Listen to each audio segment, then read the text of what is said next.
discussion on vascular system of Asterias rubens, the starfish. Here we specifically will be discussing on the role of vascular system in locomotion. This is what we discussed in the previous presentation, the structure of vascular system. It starts with the abdominal surface, the madreporite on the abdominal surface, you can see over here. And then the madreporite is a sieve-like structure with many pores on the surface, and it finally opens into the stone canal. You can see here. So this is the madreporite on the abdominal surface. It is on the abdominal surface. It continues through the stone canal, which opens into the, here you can see, the ring canal. Okay, this is what is referred as the ring canal. And on the ring canal later, it sends out radial canal into each of the radii or each of the arm. And the radial canal, it extends till the tip of the arm, and it ends as the lumen of the terminal tentacle. Okay, so the 5, you can see here, 5 radial canals. Okay, each of the radial canals, it is further gives off branches on lateral sides, and hence it is known as lateral canal. Okay, so these are the canal systems. Now, what are the other structures associated with the what you call the canals? Here you can see the structures over here. These are known as the Tideman's body. It is known as Tideman's bodies. 9 Tideman's bodies are present in the interradial region. You can see one radial canal over here, another one. So between adjacent radial canal, you can see a pair of Tideman's bodies. Okay, so altogether you will have 9, because at the position of one of the Tideman's body opens the stone canal. So 9 Tideman's body are found opening into the inner part of the ring canal. Another structure is Pauline vesicles. As already mentioned, Pauline vesicles are absent in the case of Asterias. Okay, so that is about the structure, okay, which we have already discussed. Now, each of the lateral canals, it opens into a tube foot. The tube foot, it is composed of 3 parts. The ampullae, you can see here the median part, the tubular podium part, which ends in the sucker. Okay, this will be looking in detail in the coming next slide. Another structure which we already mentioned, it is the axial organ. The stone canal, it is being associated with the axial organ, and it is completely enclosed within axial sinus. Those 3 structures together, it forms the axial complex. Okay, passing on to the tube feet. Okay, we have already seen the structure of tube feet, but I'll just we can just summarize it. The tube feet, it emerges out through ambulacral pore, which is actually a gap between the ambulacral ossicles. Okay, gap between ambulacral ossicles, it is known as the ambulacral groove, and the tube foot, it actually emerges out through this gap, ambulacral pore. Okay, now each of the tube foot is formed of ampulla, the podium, and the sucker. This is the internal structure you can see. Okay, so this is the lateral canal. The lateral canal, I hope you remember, this is the lateral canal. Okay, this is the radial canal, branches off into lateral canal. So the lateral canal, it sends out, the lateral canal, it opens into the tube foot, and the opening of the lateral canal to the tube foot, it is valvular in nature. You can see one-way valve. So actually what goes through these canals, it is water. Okay, water enters through the madreporite, and then it passes through all these canals. So water is there in the canal, in the lateral canal. It moves into the tube foot. Okay, so it is one-way valve. So it will allow the water to enter into the tube foot from the lateral canal, but it will prevent its backflow. Okay, that is how it is, one-way valve. Now, there are muscles associated with the ampulla. These ampullary muscles, okay, they are circular muscles. And over here in the tube foot also, or the podium also, you can see there are the longitudinal retractor muscle of the foot. So this is the basic structure of the tube feet. Now, how it helps in locomotion. When you see the various functions performed by the vascular system, the most important one is locomotion, bringing about the locomotion, and it is made possible with all the canal systems and the hydraulic pressure developed through the vascular system. Okay, then gaseous exchange. The tube feet, it is made up of thin wall. Okay, it is each tube feet is formed of closed thin wall tube, isn't it? So that thin wall, it helps in gaseous exchange with the water and the coelomic fluid outside. Okay, then it also helps in anchoring the body to the substratum. When we discussed about the habit, it is found on the rocky surface, isn't it? So moving along the substratum, it is the tube feet, it helps in anchoring.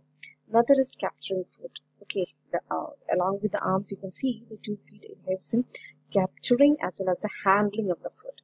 Okay, now how it helps in locomotion, that is what we are going to discuss in detail over here. So locomotion, it is performed with the help of the complete vascular system, and this vascular system, it establishes hydraulic pressure. Okay, now, by the action of the cilia lining the ambulacral canals. Okay, the complete ambulacral canals, it has been provided with ciliated epithelium, ciliary lining. So the cilia keeps on beating. I hope you remember when we discussed about the stone canal, the internal lining of this stone canal is provided with cilia. Isn't it? This cilia, it beats in such a way that it can draw water into the stone canal. So the water enters through the madreporite, as a result of which the stone canal, it will get filled with water, and then it will flow into. So from the ciliary lining of the stone canal, it keeps on beating in such a way that the water is pulled into, or the continuous flow of water is maintained through the stone canal. Okay, so through the pores of the madreporite, water enters inside to the stone canal. It reaches, and from there to the you can see here the ring canal. From there, it passes into the radial canals and then into the lateral canal. So it fills up all the canals of the system. Okay, and from the lateral canals, it enters the tube feet. So the tube feet also gets filled with water. Okay, the body, how it moves by the stepping action of the tube feet. Okay, which are alternately adhered to and released from the substratum. So with the help of the suckers, the tube foot, it first of all adheres onto the substratum, and then it releases it. It extends the tube foot again, and then attaches to the substratum. It releases it once again, and likewise it helps the foot. So many tube feet together, it works to bring about the locomotion. So one or two arms in the desired direction of movement, they are raised from the substratum. Simultaneously, the ampullae of the tube feet, you can see over here, of those arms, it contracts. So water from the lateral canals has passed through this valvular opening and has entered the tube feet. Okay, now what happens is those arms which are moving towards the direction, the desired direction, what happens is those are lifted. Okay, and during this time, what happens is the ampullae of the tube feet, it contracts by the action of these muscles. Okay, the ampullary muscles or the circular muscles of the ampullae. Okay, and what happens as a result? It increases. It actually attains a pressure, hydraulic pressure. The hydraulic pressure inside, it increases within the tube feet, and this results in the elongation of this part, the podial part. Okay, that is this part, the podium and the sucker. That part, it is actually elongated, and it extends forward. So it increases in length and it extends forward, and then with the help of the sucker, it is adhered firmly to the substratum. As the name suggests, it is a sucker, isn't it? So it creates a vacuum action, and it helps in adhering the tube feet onto the substratum. Okay, this adhesion is further strengthened by the mucus which are secreted by the tips of the tube feet. Thus, by muscular activity, the tube feet assumes a vertical posture. Okay, so this tracks the body in that particular direction. Okay. Now what happens? The tube feet then shortens by contracting of the longitudinal muscles. Okay, you can see here longitudinal retractor muscles. So it contracts and it shortens the tube feet region, the podial part of the tube feet region. Okay, and it forces water back into the ampulla. Consequently, what happens? The suckers releases their hold up from the substratum. I hope it is clear. That is, initially water enters the tube feet, it fills the ampulla, the ampullary muscles contracts. As a result, the space inside, the volume inside decreases, and this increases the pressure, hydraulic pressure, the pressure of the water inside. Okay, and this will result in pushing this particular part forward. It results in extending the length of the this part of the tube feet. Okay, and then what happens? This also enables the sucker region to adhere to the substratum. It extends in length, right? This part, it extends in length. The sucker portion of the tube feet, it gets adhered to the substratum.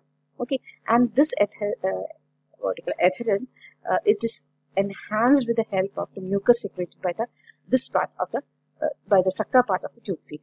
Okay, then what happens is it is followed by the contraction of the longitudinal retractor muscles. As a result, this part, it gets shortened.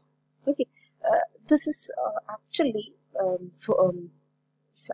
this occurs simultaneous with the dragging of the organism towards this particular direction. Okay, I hope it is clear. Okay. So initially what happens is,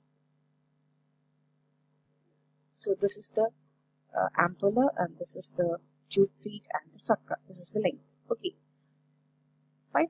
Now what happens next?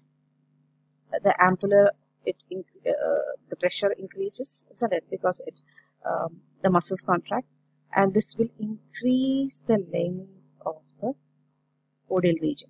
It has increased the region length. Okay, and then it will adhere onto some substratum. Okay, it is adhering onto the substratum. Now what happens is the longitudinal muscles, the longitudinal retractor muscles, it will contract. As a result, what you call the podial region is again shortened. Okay, but during this time, what happens is this particular organism, it may have moved a short distance till here where the tube foot was adhered to. Okay, so this is how the whole the movement is brought about. Now, during locomotion, one or two arms serves as a leading arm, and all the tube feet extend in the same direction in a coordinated manner. So it is not like all the arms and all the tube feet of all the arms are performing the same action, but it is actually one or two arms, they act as a leading arm. Okay, so this is how the locomotion is brought about in the Asterias with the help of the vascular system. I hope it is clear. Okay, now speaking about the function once again, it is locomotion, gaseous exchange, anchoring, and capturing of food. These are the functions performed by the tube feet as well as the vascular system. Okay.